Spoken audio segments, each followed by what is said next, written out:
entusiasta de continuar el tema porque es muy importante y obviamente lo vamos a hacer esta vez. Y vamos a empezar con un repaso para que podamos ponernos en la misma onda de la vez pasada, ¿sí? Hablamos de qué es la verdad. Les dije que hoy en día muchas personas están siendo influenciadas, tanto jóvenes como no tan jóvenes, yendo a las universidades o escuelas e incluso en la cultura acerca de este tema, ¿qué es la verdad? Todo está bien, si es tu verdad no hay problema. Se les dice que Dios es un mito, se les dice que la religión es una carga y no es algo que Dios realmente hizo, sino que es algo que es un invento nuestro. Y eso no fue siempre desde los comienzos de esta manera. Esta corriente tan relativista comenzó a pisar muy fuerte 200 años atrás. El cambio, como todas las cosas, fue un cambio gradual. Lentamente se empezó a pensar muy diferente a lo que se pensaba 2 siglos atrás. Porque antes de fines de 1700, la gente pensaba mucho más en lo espiritual que en la parte científica. Consultaba incluso sus decisiones y basaba en lo que Dios o en la creencia que tenían decía. Pero luego eso empezó a cambiar. Cada vez más empezaron a alabar al ser humano las personas. Eso sucedió con la ciencia, los descubrimientos, la idea del darwinismo. Y eso fue reemplazado por la verdad. O sea, la verdad era eso, la ciencia. ¿En qué basaba la gente sus decisiones? Ya no en lo que Dios decía, sino en lo que la ciencia y la razón decían. Así fue este cambio más y más gradual. ¿Qué es lo que pasó? ¿Por qué pasó esto? Por muchas razones. Pero creo que la razón principal es la que empezamos a pensar más acerca de nosotros mismos que lo que realmente deberíamos pensar. Hablamos del iluminismo. Esto es lo que dice Kant acerca del sistema solar. Esto es lo que dicen otros, como Hutton y Charles Lyell. Es posible explicar las características en la Tierra, en los procesos naturales, operando sobre largos periodos de tiempo. Todas esas cosas fueron entrando más y más en las personas. ¿Por qué se le llamó el iluminismo? O también el ciclo de la ilustración. Porque iluminaba a la razón. Esos movimientos obviamente dan cabida y nacimiento a otros. El primero que les nombré la vez pasada es el cientismo. Predomina la ciencia. Cada vez más la ciencia reemplaza a la religión. Si lo puedo observar, si puedo realmente comprobarlo, eso se transforma en el Dios. En realidad la religión es una ignorancia porque no puede comprobarse, decían en ese momento. Pero tiene varias falencias esta corriente. Les dije que una de las cosas que no puede explicarse con la ciencia, realmente se divide en más de una, pero no pueden explicar el problema del mal por más que intenten. No pueden explicar la pobreza o el crimen, asuntos morales. Y a veces pensamos que la ciencia y la escritura son totalmente opuestas y no es así. No son necesariamente opuestas. Hay muchos científicos, genios, que creyeron y creen en Dios. Newton, en su libro Principios Matemáticos de la Filosofía Natural, dijo lo siguiente: este elegantísimo sistema del Sol, los planetas y los cometas solo puede originarse en el consejo y dominio de un ente inteligente y poderoso. Un genio que creía en Dios. Luego vino, obviamente, la teoría del darwinismo o la teoría de la evolución. Les conté que él, con 22 años, se embarca, recorre Sudamérica y el mensaje con el que regresa es el siguiente: toda vida evolucionó de un simple antepasado común en largos periodos de tiempos geológicos. Eso es con lo que él regresa. ¿En qué basa esto? Les dije la vez pasada que, entre otras cosas, cuando fue a las Islas Galápagos, él vio que las tortugas y aves y otros seres estaban homólogos en otra parte del continente, eran diferentes, aunque eran también tortugas y también eran aves. Entonces empezó a pensar en sus ideas y sus teorías. Habló de los pinzones y dijo: estos pinzones, miren ustedes, comen cactus, entonces van a sobrevivir comiendo cactus. Y luego, como había 3 especies de pinzones, él dijo: bueno, el más fuerte sobrevive, el que puede sobrevivir ahí comiendo cactus. Y después se crea una nueva especie. Él empezó, ya les expliqué esto la vez pasada, por eso voy un poco más rápido, pero él lo llamó a esta especie que sobrevivió. Él llama esto la supervivencia del más fuerte, o la selección natural. De tantos pinzones, lo que sucedió es que sobrevivió el que pudo sobrevivir. Ahora, también algo que le pasó a Darwin es que lo influenció mucho su círculo social. La vez pasada les hablé de Thomas Malthus y Adam Smith, y les dije que ellos dos influenciaron muchísimo el pensamiento de Darwin, con sus ideas de la supervivencia del más fuerte y la selección natural, y otras ideas de las que le nombré la vez pasada. Ahora, punto clave, entendamos bien esto, porque esto es muy importante. Lo enfatizo una vez: no se crean nuevas especies. No se crean nuevas especies. Lo vuelvo a enfatizar. No se crean nuevas especies. Los pinzones siguieron siendo pinzones. Pero de ahí lo que sucede es que empezaron a pensar: bueno, si esto es así, seguramente descendemos de un simio, porque son parecidos. Y así empieza lo que se llama la teoría de la evolución. Y esto tiene mucho que ver con lo que pasó con las polillas que le conté la vez pasada. Polillas que en un momento eran claritas antes de la revolución industrial, se hacen oscuras después de la revolución industrial, y después se descubre que estaban siendo camufladas por el hollín, por eso eran de ese color. Luego vimos que las otras claritas habían sobrevivido refugiándose en el ligen de los árboles. Nos damos cuenta de una cosa muy importante: tanto los pinzones como las polillas, como cualquier otro, siguieron siendo eso. No se creó una nueva especie. No se creó una nueva especie.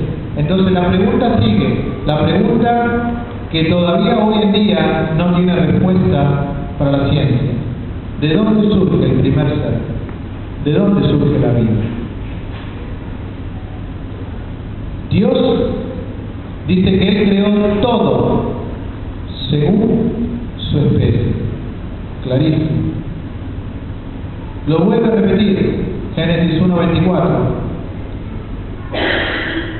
Creó todo según su especie.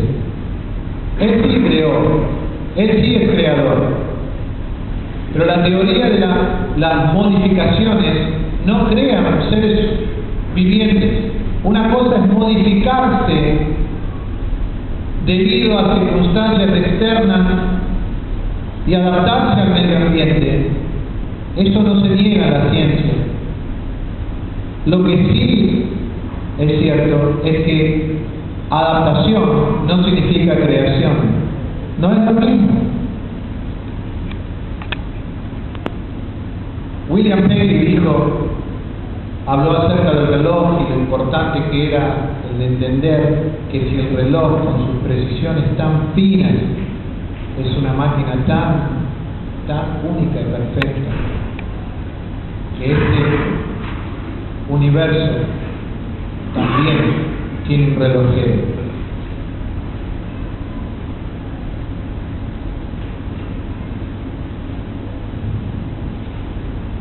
¿A quién le creo? Dios dice que Él creó los cielos y la tierra. Pero la ciencia y sus descubrimientos empezaron a decir, no es así. La evolución nos hizo pensar que quizás no era como siempre habíamos creído. La gente comenzó a apoyarse en estos descubrimientos y entonces un día se dieron cuenta de que la ciencia solo toca lo referente a lo físico, a lo natural, pero no tiene respuestas para temas tan importantes como la moralidad, el problema del mal y otros tantos problemas que aún hoy siguen en vigencia y sin poderse responder. Si lo veo, lo creo, si no, no existe. Aunque realmente, como les dije en el domingo pasado, lleva mucha fe el creer que todo esto surgió de la nada.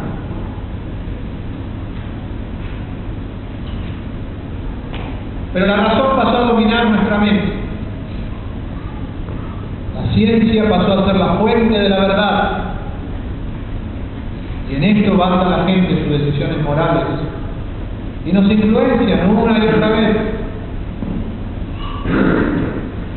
Esto es lo que dijo William Hudson. Ahora, estamos listos para abandonar la hipótesis de Dios. ¿Qué tal? Así nomás.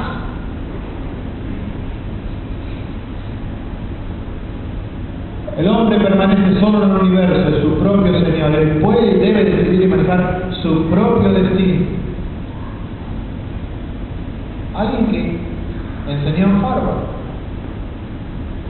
Y otro, también de padres famosos, dijo: podemos y escogemos hacer virtualmente lo que queramos. Y así es. En la mente de muchos, miles, millones de personas, esto es lo que reciben. Esto es lo que se les enseña. Una y otra vez. No puedo enfatizar la importancia de entender esto. Porque mientras nosotros mandamos a nuestros hijos tranquilamente a las instituciones docentes, allí reciben su lavado de cerebro en contra de la voluntad de Dios. No estoy diciendo con esto que no debemos estudiar. Estoy diciendo con esto que tenemos que estar alerta y estar preparados para presentar razón ante todo aquel que lo demande. Primera de Pedro 3:5. Con este movimiento nace un movimiento que está muy centrado en muchas personas y hay muchísima confusión al respecto de este movimiento. Entonces les voy a decir cómo nace. Año 1933, ellos publicaron dos manifiestos, uno en el 33 y otro en el 73. Este movimiento enfatiza la importancia de la humanidad, la felicidad del ser humano. Pero en realidad, hermanos, escuchen con mucha atención, el humanismo es una manera muy sutil, muy encantadora, sofisticada de decir ateísmo. Eso es lo que es. Les voy a mostrar con sus propios escritos lo que este movimiento cree. Como en 1933, el humanismo todavía cree que el teísmo tradicional, especialmente la fe en el Dios de la oración sanadora, que se supone que ama y cuida de las personas, es una fe sin prueba y anticuada. Página 13. Manifiesto 2. ¿Sabían esto ustedes? No termina ahí. Las promesas de salvación o el temor de la condenación eterna son tanto ilusorios como dañinos. La ciencia afirma que la especie humana es un surgimiento de las fuerzas evolutivas. Páginas 15 al 17.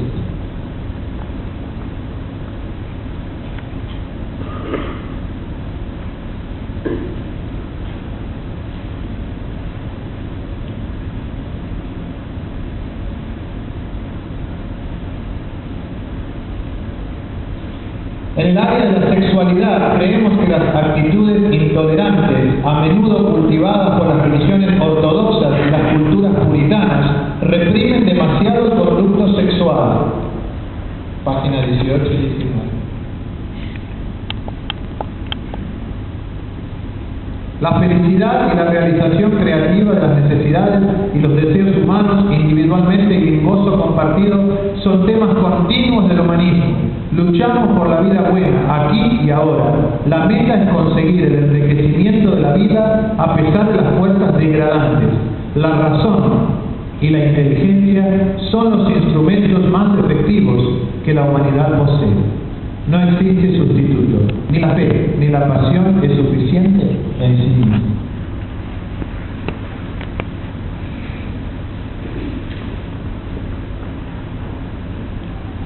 Palabras del credo humanista.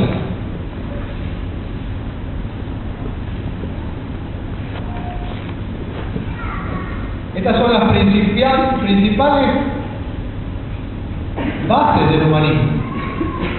Promesas de salvación ilusorias y dañinas. Las éticas son situacionales, depende de cómo me comporto acá o acá. Las actividades sexuales entre adultos que actúan libremente son aceptables, sin importar quién esté involucrado.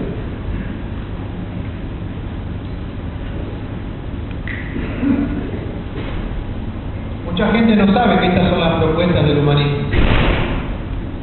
Además tienen su propio sistema de cosmología, ética, soteriología y escatología, lo referente al futuro.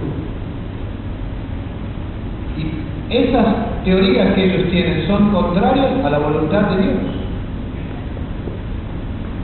Ellos no piensan en Cristo, no piensan en sus promesas, no piensan en el momento en que dejan esta vida. Solo importa el hoy y el ahora.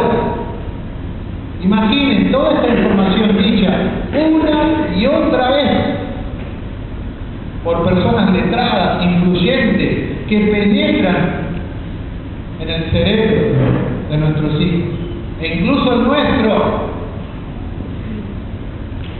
Y si no sabemos cómo contrarrestar esto, cómo defendernos, de ahí la importancia de aprender. Por eso estos temas son tan importantes. Les comento que nuestro deseo es seguir hablando de estas cosas.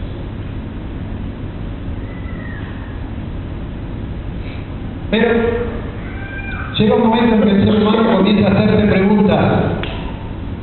Ni la mente ni la ciencia podrían responderlas. Lleva 200 años para que la gente se dé cuenta de que ni la fe, ni la ciencia, ni la razón tenían respuestas para explicar lo que ya les dije. Pobreza, crimen, asuntos morales, el problema del mal, del hambre. Luego de un tiempo, ¿qué sucede? Nos desanimamos, no encontramos respuestas. ¿Y qué decidimos?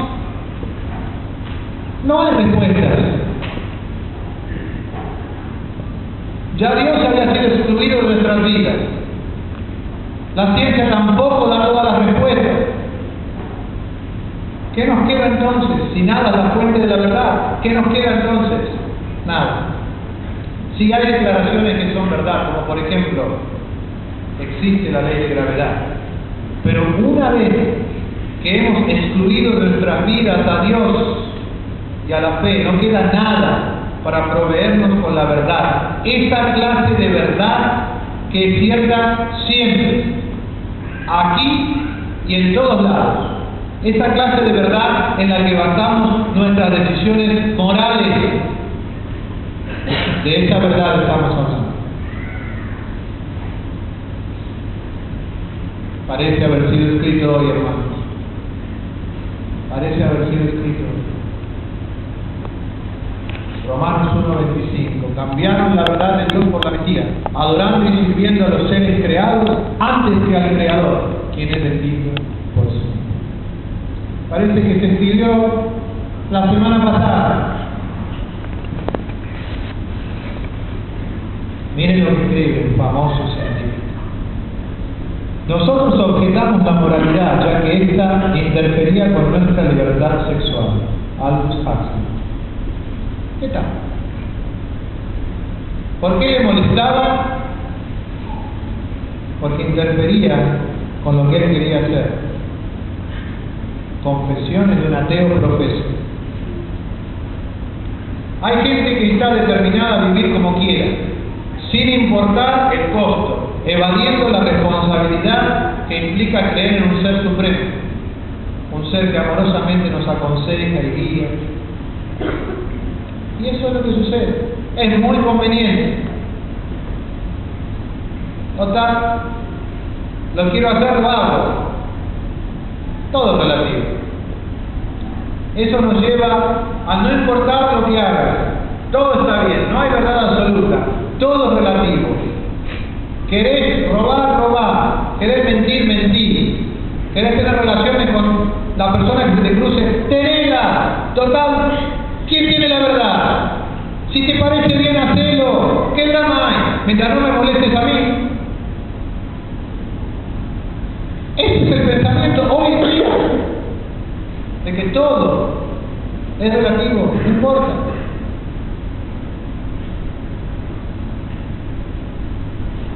Pero no hubo respuestas. No hubo respuestas. Esta época se parece mucho a la del iluminismo. El antropocentrismo, o sea, concentrado en el ser humano. Así nos encontramos hoy, los tiempos del relativismo. Dios dice una cosa y el mundo dice otra. Todos tienen razón y nadie la tiene. No queda nada. Yo decido lo que es correcto y lo que no es correcto. Yo soy mi propio guía. Miren lo que dice este profesor universitario. La verdad absoluta pertenece solamente a una clase de humanos. Los necios absolutos. ¿Qué tal? La universidad de Punición. Vamos, sí. Ni que hablar de los intentos modernos. Literatura como el Código Da Vinci, que dice que Jesús se casó, que tuvo una hija. Se basan en suposiciones, fantasías del autor, pero tienen millones de lectores y se enriquecen a su vez mucho también con eso.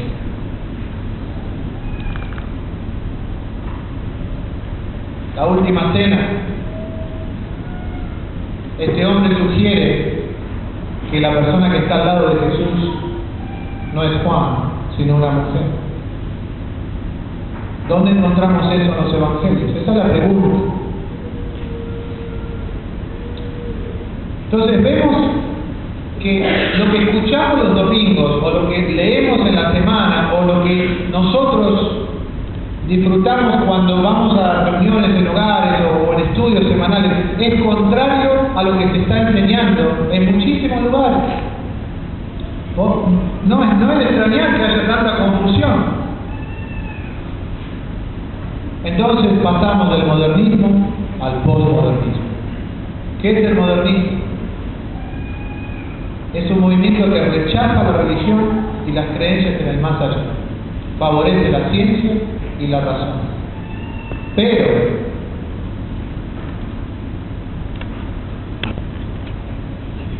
el movimiento del postmodernismo lo reemplaza. ¿Y qué cree el postmodernismo? El postmodernismo dice que la verdad no existe en ningún sentido objetivo. No existe. Lo que creo ha sido condicionado por la cultura y la sociedad en la que me he criado.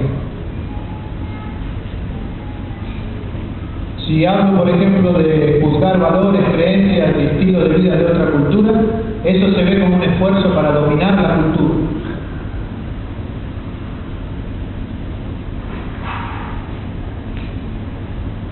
Postmodernismo.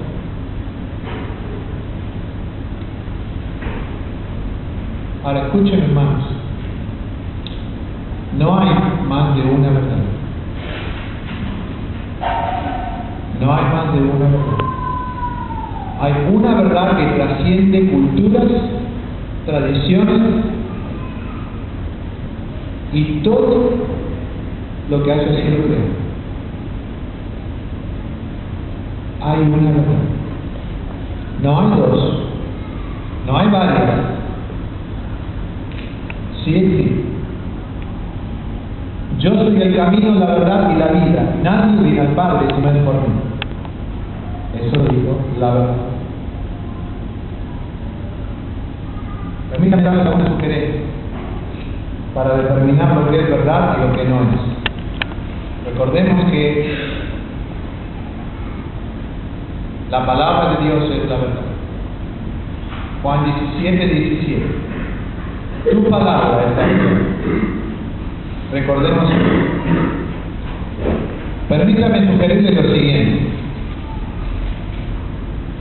Lea la Biblia.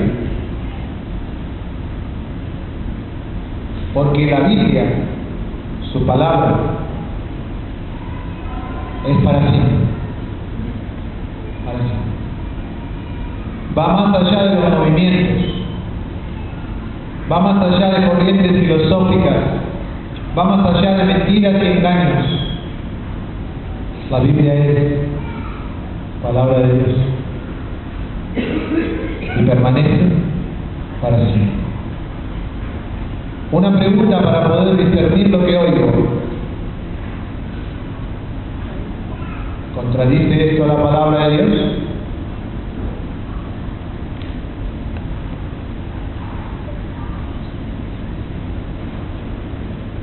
Si la respuesta es afirmativa, quiere decir que es falso, o sea, una mentira más del mundo, del padre de la mentira, del engañador, Satanás.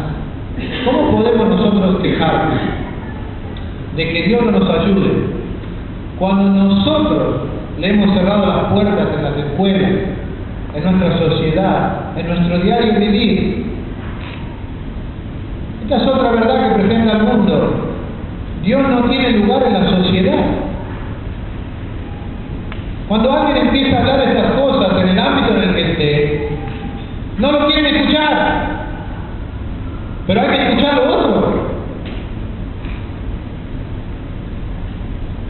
¿Cuándo fue la última vez que miraron en la televisión un programa que ustedes pueden decir, estoy edificado?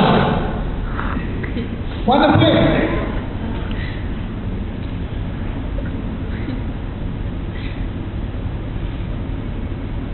Por eso tanta gente desiste de tener cable y alquila sus propios videos y mira lo que quiere ver.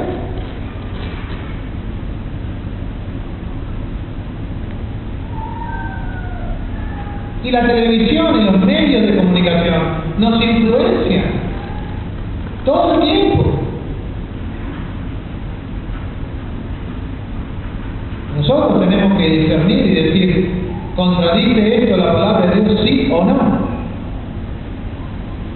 Porque sabemos de quién viene.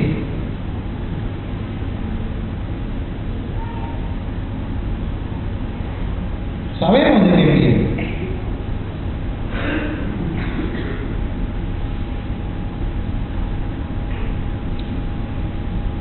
Pilato no quiso escuchar la verdad. Nosotros estamos aquí para escucharla y seguirla. Y muchos son como Pilato, ¿o no? Muchos son como Pilato. Si él hubiera sabido que estaba parado delante de la verdad, tal como ya había dicho en Juan 14:6, si él hubiera sabido que él estaba parado delante de la verdad, no hubiera preguntado ¿qué es la verdad? Él no lo sabía, pero nosotros sí. Nosotros sí. No hay excusa para nosotros, ya que conocemos la verdad. Esa verdad, dice Jesús, esa verdad, en Juan 8:32, nos hará libres. Qué bendición es no ser ya más esclavos de corrientes filosóficas e ideas humanas, sino del Señor. ¿Cuánta gente en este mundo hace lo que Pilato hizo?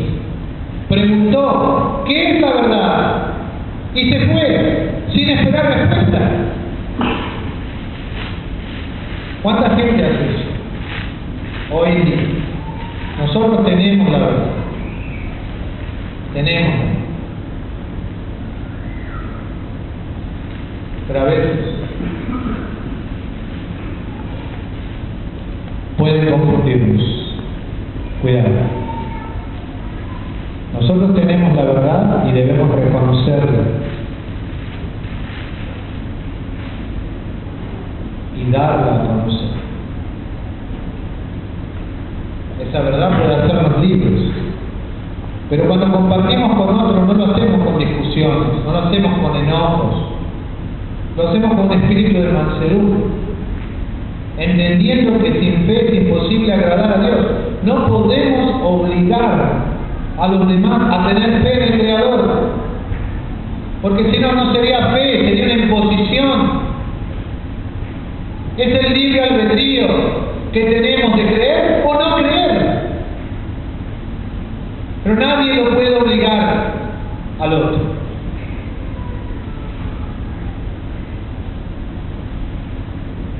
La fe viene por el oír la palabra de Dios.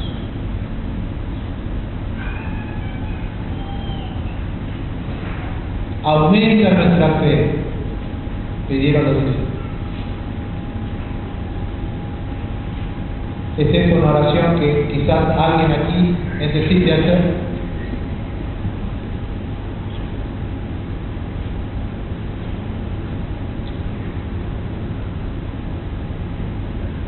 No podemos obligar a la gente, pero sí podemos mostrar con nuestros actos, con nuestra vida, que Dios habita en nosotros y que Él tiene poder para cambiar nuestro ser, tal como lo ha hecho con millones de personas a través de toda la historia.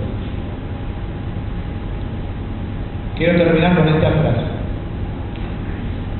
El problema principal de los movimientos mencionados anteriormente, ¿cuál es el problema principal? Del cientismo, del darwinismo, del humanismo, del relativismo.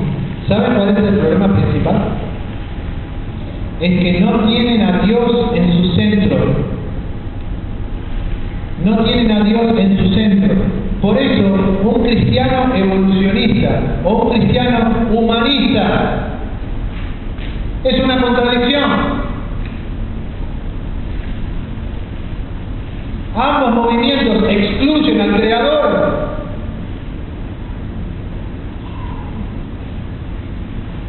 Uno exalta la ciencia y el otro al ser humano antes que a Dios.